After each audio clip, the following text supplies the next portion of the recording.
Hello and welcome to another Source Gaming discussion. I'm your host Nantenjex, and joining me today is Epic Martin. Hi. And Liquid. Hello again.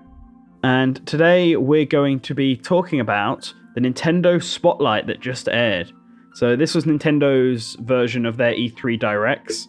It was a 25-minute long presentation to highlight a bunch of upcoming Nintendo Switch games before the Treehouse. So they announced quite a few stuff, quite a few big exciting things as well to talk about.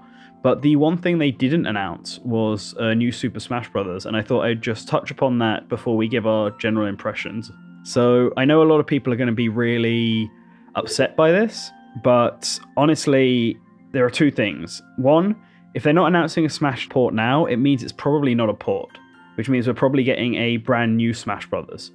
And they've had Smash every generation, so there's definitely going to be a Smash coming, and I think this is better this way, personally. I know everyone wanted to get the Smash speculation up and starting as soon as possible, and who knows, there's still announcements. They may announce that they are working on a new Smash coming up. Like, we'll just have to wait and see once all the Treehouse stuff is done and once E3 is all fully over. But this is my message to everyone: don't panic. Right, I would have to agree. I think right now it would be better for Nintendo to focus on their main core IPs instead of... I mean, yeah, Smash is always good for their consoles. They've always been like the killer hits that everyone likes because it's this huge crossover and everyone loves it. But right now, I think pushing off Smash for a little bit might be beneficial to them just a little bit in the future. Yeah, I kind of think that, if they're not announcing it now, they probably have a lot more in store for it. So I think we should just be patient and hope that they're going to show off something big once it happens. Yep, me too. I think that we'll hear about it potentially next year. Well, we'll see. If they announce it that they're at least working on it, like today, or not today, or in the Treehouse at some point, then we'll probably hear about it next year. Otherwise, we'll just have to wait and see. But enough of that. Let's move on to what was actually shown. And I guess, what are the general impressions of the E3 Spotlight, or the Nintendo Spotlight? My impressions, I think it was a really good conference. I really do. I think it wasn't as good as the E3 2014 conference where they just started laying out all the stuff, but it was still really, really good. They pulled out a lot of their core franchises. We just name a few. We got a new Kirby coming. We got a new Yoshi game coming. Xenoblade Chronicles 2 isn't getting delayed, which is... Whoa-hey. awesome. I mean, all credit to Nintendo. Mario Odyssey looks amazing. I think we'll get into more details on that later, but and Metroid, can't forget about that. 2 Metroid games, one for the 3DS, and which was just announced actually, and Metroid Prime 4, which is coming out in 2018, and we'll probably hear more information about that at the beginning of next year or E3. So it's definitely, I think it's cool that Nintendo, it seems like they're listening to their fans. I mean, a lot of people have been clamoring for another Metroid game, and it seems, I don't want to focus on Metroid specifically, but it just seems like Nintendo is having an ear. You know, they're listening in just a little bit. Like, you don't even need to ask me what I think about this presentation because it's amazing. Because, well, I can't tell it any other way. They literally brought about the second coming of Metroid today. Just like E3, no, not E3. Just like 2001 had 2 Metroid games released on the same day. Now we have 2 Metroid games announced on the same day. I mean, if someone claims that Nintendo isn't listening to their fans after this, well, they're dead wrong this time. And plus, too, we figured out why they shut down AM2R. Yeah, there were a lot of people thought for a while maybe they were making a Metroid 2 remake. Most people were like, well, it's probably just Nintendo being Nintendo. And it's probably a bit of both, but yeah, the fact is they were making a actual Metroid 2 remake, so the fan one kind of would get in the way of that big time. Although, now they're going to be compared greatly, so we're going to have to see if this one can stand up. But I feel like that won't get in the way of sales for the simple fact that people have been waiting so long for another 2D Metroid. It's been over a decade since the last 2D Metroid. So I think this game will do well as far as Metroid standards go. And not to mention they got an outside studio, I think Mercury Steam, who is helping with the Yes. 2D Metroid. Did they do any other remakes? They did Castlevania. They did the Castlevania 3DS game, Oh, okay. Mirrors of Shadow. So, Nice. and when I found that out and I was watching the Treehouse footage, I could see it. I was like, oh yeah, I can see the Castlevania in this. Like the way they've done the backgrounds and compared to the 3D models, it looks exactly like that game. And I didn't play any of the Castlevania 3DS games, but I mean, they're headed by Yoshio Sakamoto himself. So I mean, this game is being headed by Sakamoto himself. So I'm sure they have a good direction. Yeah, it's interesting though because Sakamoto didn't direct the previous Metroid 2, so that was done by Gunpei Yokoi. So it's going to be his take on things, which will be, I mean, it'll make it fall in line with the rest of Metroid canon. But yeah, Metroid 2 was one of those games that really needed remaking, so I'm glad it was there. And yeah, I guess we started off with Metroid 2, so I guess we'll move this on to Metroid Prime 4, which I think you're probably even more excited for. Oh, yes. No denying that absolutely whatsoever. I was hoping that this would happen ever since the allusions to it. Retro's infamous Prime Ribs tweet, Reggie's comments from earlier in the year, that Deus Ex composer who's a Metroid fan joining Retro of all things. That the stars were seeming to align this year, and sure enough, we got it. But what's really interesting to me is that it's not being developed by Retro. Some talented new studio, according to Bill Trinan, I think said it. Oh, so really? I'm curious as to where this is going. But if Tanabe's heading it, and he was on board the team for the previous Prime games, well, I'm sure that they'll have some, again, much like with Sakamoto on the Metroid 2 remake, I'm sure they'll have some good direction. Yeah, well, Tanabe being behind it's not a surprise. He's done every Metroid Prime game. I mean, Sakamoto does the traditional Metroids and Tanabe does the Prime Metroids. Those are the two things. And that's why I personally wasn't expecting a Metroid Prime 4 to be the next one, because he seemed like he was, like when Federation Force came out, he's like, oh yeah, I'm interested in doing Prime 4. He gave no indication that it was actually a thing that was happening. Although they didn't show off any footage, and I don't know where you heard the 2018 thing from, Martin, but all they said was it's now in development, which implies to me that it started very recently, like maybe even as early as like January of this year. Tanabe got the permission to go forward with it, and if it's a new studio as well, they've found a new studio to start working on Prime 4. We'll have to see how this all goes ahead. Right, I originally thought, thinking a lot of some of the games like had 2018 on them, and it kind of blended in. So false alarm, everyone! It's not coming out 2018. Don't believe my misinformation. We're Source Gaming, and I'm spreading misinformation. I should be fired. You're fired. Yeah, I'm you fired. are. Get out. Or maybe it'll come out in 2018 and Martin just had a mistake and accidentally predicted the future without knowing it. Who knows? Well, I guess it depends on who this new mystery team is. I'm sure we'll find out at some point, and I'm interested to do it. I was wondering if it was going to be Next Level Games, considering they did Federation Force. And before its concept. From a game... Oh, God, no. From a gameplay standard, Federation Force was fine from a gameplay point of view. It was just graphically and, like, I guess the mission-based structure and the multiplayer focus is what let it down. But... yeah, we'll have to wait and see. If Bill says it's a new team, that also crushes the rumors that it's being made internally, which just sounded weird to me because they don't do... Nintendo does a lot of stuff internally, and they've never done a Prime game internally, so I don't know why they would suddenly We'll just have to wait for more info. Yeah, we'll have to wait for more info, but it's exciting. So let's move on. They showed a few games that we'd already known about. Some third-party games to get focus was Skyrim, FIFA, and Rocket League all got a big focus. With Rocket League being confirmed that it's going to be cross-compatible with the Xbox and PC version, not the PS4 version, which seems to be a running trend with Sony, because they announced Minecraft would also be cross-compatible with every platform but Sony. Right. I think the creator of Rocket League came out and said that it was because Sony blocked it from having cross-play. So it makes a lot of sense that they're able to do with Microsoft and PC. But yeah, I really think Rocket League coming to the Switch, it feels like the game's coming home. Like it feels like it would be really good for the system, and it's nice it's having like local multiplayer, and it's really cool that they finally got the game on there. I've been looking to try it out, and I think this is I'm gonna really enjoy it. Yeah, Rocket League is a lot of fun, and I think it's a good fit for the Switch. So yeah, I think they announced it ages ago, but it's good to see footage, and it's going to have exclusive features and exclusive cars, they said. So they said they'd announce more. I'm wondering if that's going to be some kind of amiibo functionality. Please have the Blue Falcon in there, please. Oh yeah, I have to have the Blue Falcon. I was thinking like a Mario Kart. Oh. But we'll have to wait and see later for more info.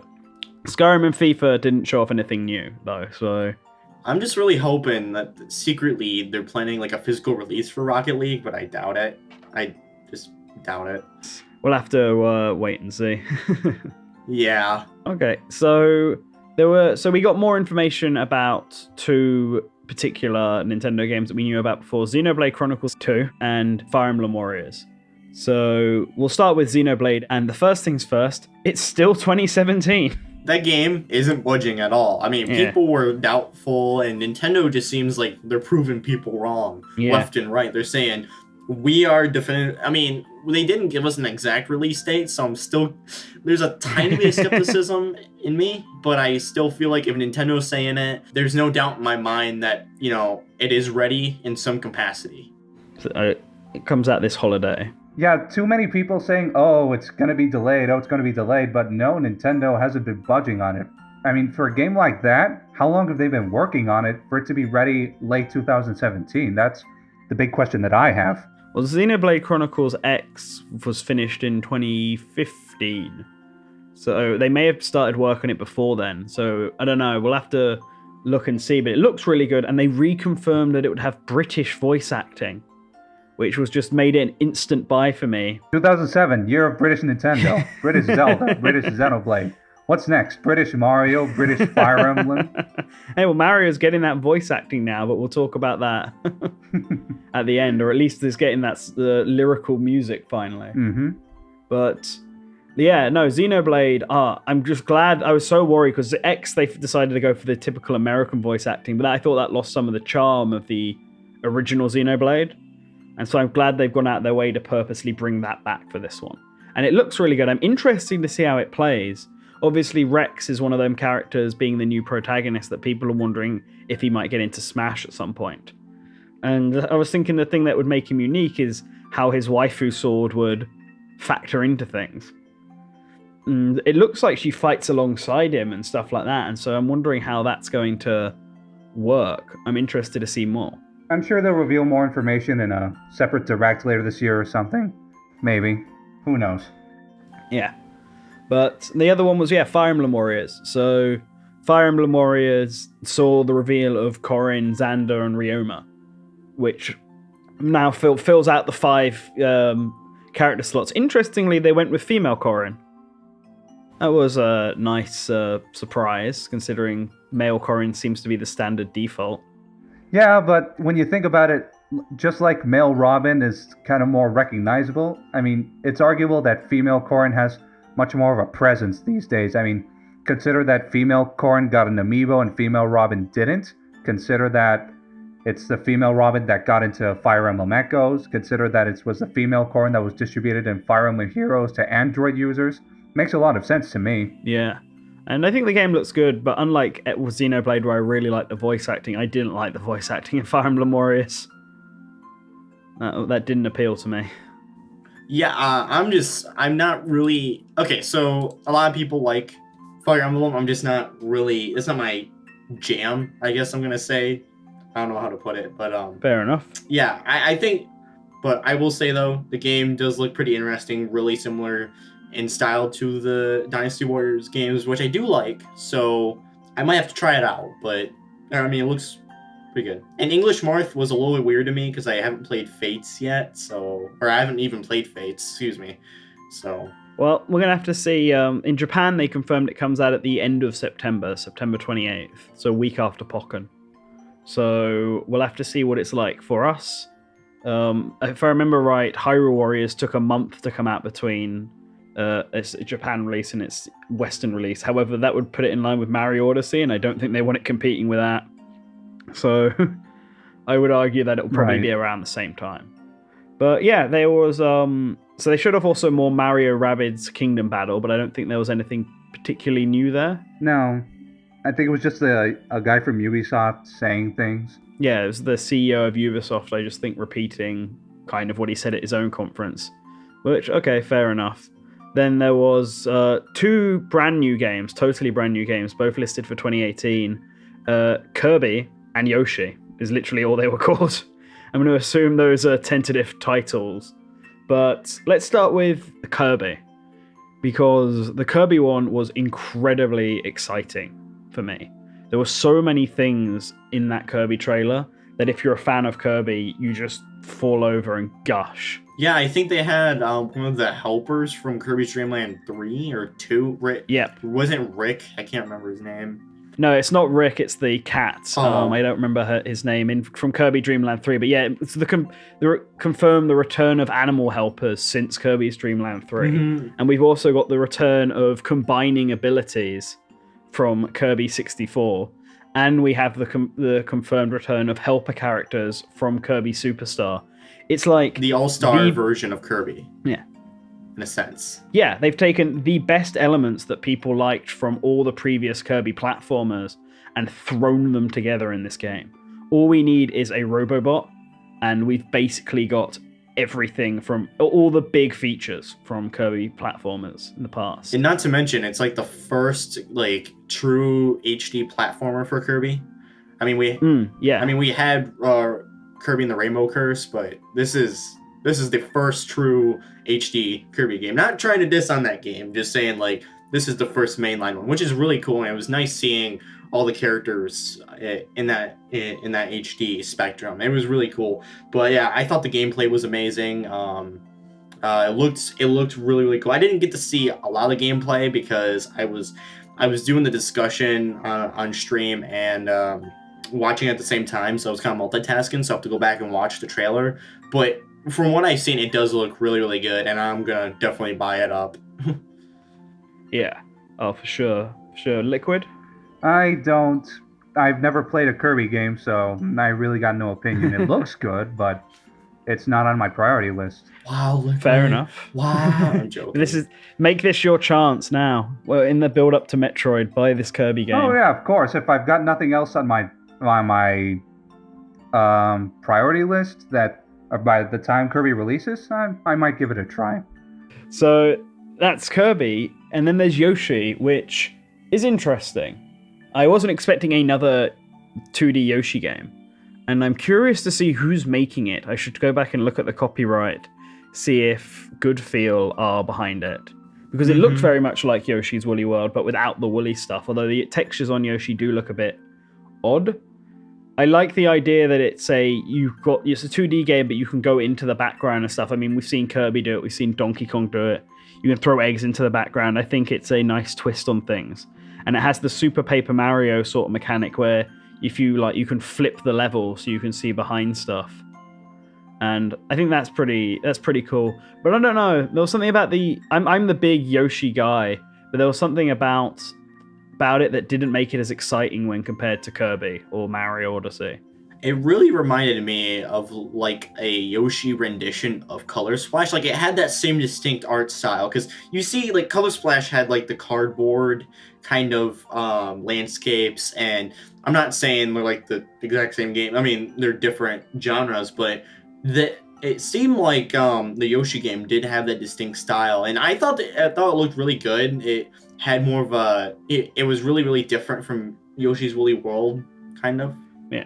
Well, Yoshi did that first with Yoshi's Story, and I feel like going in a different direction is the right thing to do. But if it is Good Feel, I will admit I'm slightly disappointed. As much as I love Yoshi, I wanted to see Good Feel tackle a different platforming mascot, like maybe Donkey Kong this time. Right. I will. To see them stuck on Kirby again, no, not Kirby, Yoshi again, it's a bit like how retro fans felt with Donkey Kong Country Tropical Freeze. Mm-hmm. Yarn F-Zero.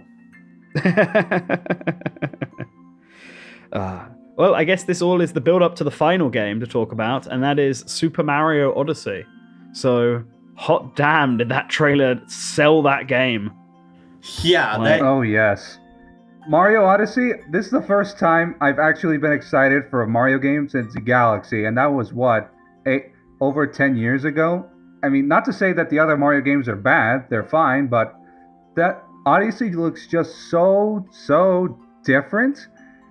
It's just taking so many weird directions that I didn't know I wanted. I am definitely going to try and get that game on day one. Yeah, certainly. I mean, we have the return of Pauline after so long, and actually getting a proper role. She's now the mayor of New Donk City, of all things.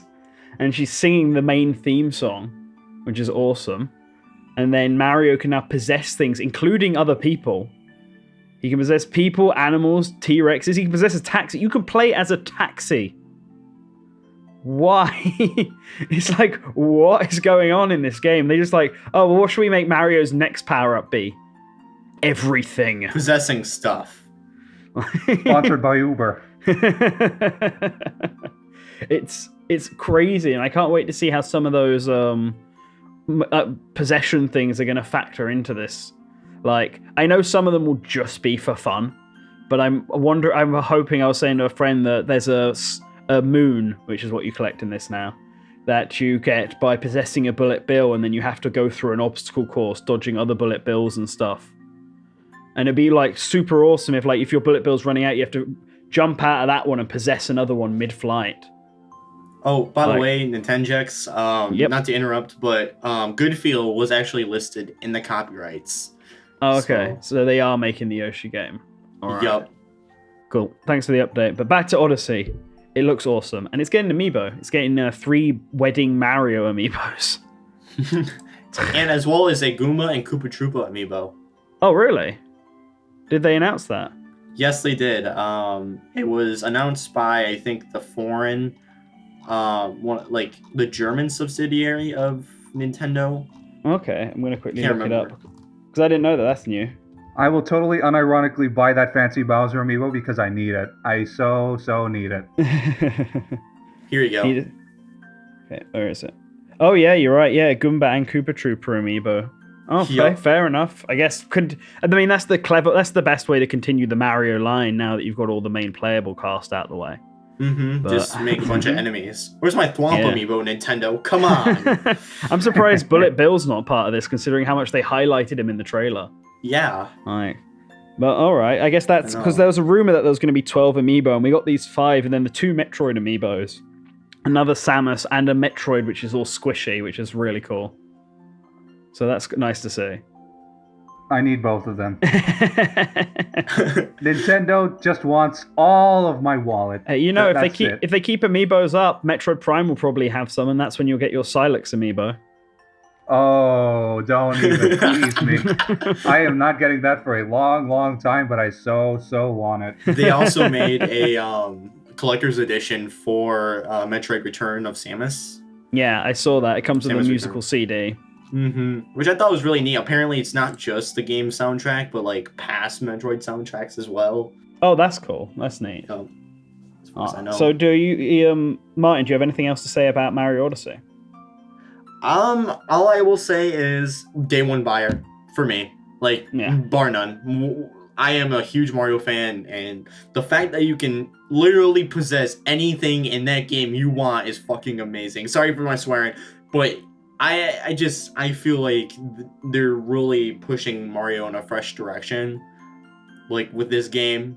I mean, this is essentially the Breath of the Wild version of Mario. Like, I mean, not in terms of like this huge world landscape, but just the fact that they're reinvigorating their franchises and they're just doing so much new content with them. Like, literally the least new thing that I've seen in that direct or spotlight was Kirby. Kirby felt like it was the same 2D platformer with all the same past mechanics, but like Yoshi, they're doing something new with like the cardboard style. Fire Emblem Warriors is something different. Of course, Mario is something new.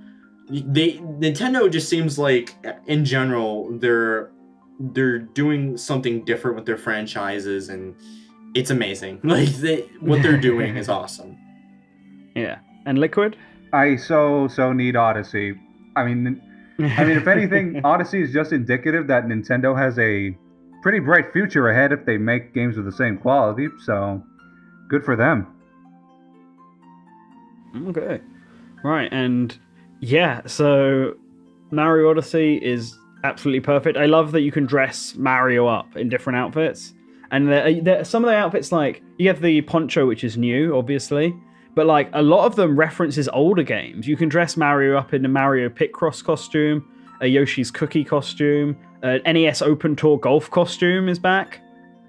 Dude, I was so hyped when I saw that costume because that's the one in like having Smash Brothers, and then when I thought of Smash Brothers, I was instantly disappointed. It's okay. Maybe in the treehouse, we'll get a soft confirmation of it. I think if I don't want to get back on the topic, but I'm just gonna say if they're gonna announce any form of Smash, it would have been in that spotlight, but. We'll have to see. It depends. I've still got my theory that Sakurai will come on, show off Kirby 3DS, and at the end soft confirm that Smash is his next game. But we'll have to wait and see. And then he'll confirm multiple Fire Emblem characters for the Kirby 3DS title. Well, if that's everything that we have to say, then I want to thank everyone for listening into this conversation. E3 has definitely been a lot of fun this year, and I think Nintendo, despite all the fears of it being very short, announced enough key stuff to get everyone excited. And I think that's what's important. So, yeah, if you liked this discussion, like what you heard, then please like this video and subscribe to get more content like this.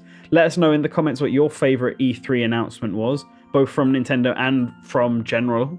And make sure, if you want to keep up to date with us, follow us at Twitter at AllSourceGaming, and I'll put our individual ones in the description below.